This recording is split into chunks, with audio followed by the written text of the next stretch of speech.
यांनाही मस्ती याच वयात करायची होती कैनू.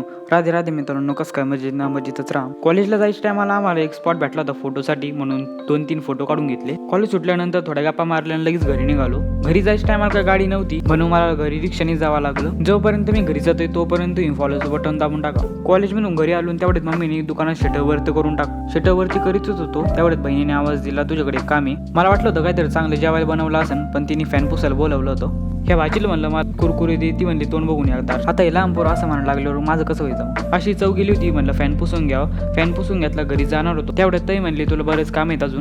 ताईने माझ्याकडून आज 2 फॅन पुसूनच घेतले होते. फॅन पुसून घरी येतच होतो तेवढ्यात ही छोटी दिदी म्हणली माझं संग खेळ. आता म्हणलं आता तेवढेच कामं राहिली होती मला. तिला नाही काही म्हणता आलं नाही म्हणून 5 मिनिटं ती संग खेळलो. मी बॉल एकीकडे फेकायचो आणि ती हाणायची एकीकडं. तिने ती बॅट माझ्या डोक्यात नाही आणावं फक्त. ती संग खेळत होतो तेवढ्यात मग मी टावना मारला. इथं काय खेळतो लहान पोरांसह, तेवढी पिशवी देऊन तेवढी ती पिशवी देऊन आलो. पिशवी देऊन आल्यानंतर लगेच मी मंदिरात आलो होतो आरतीसाठी. दररोजच्या पेक्षा जास्त गर्दी होती कारण की सोमवार होता. घरी येतच होतो तेवढ्यात हे माणसांचा गोंधळ चालू होता. जातो मी आता, भेटू आपण उद्या. Thanks for watching. Radhe Radhe.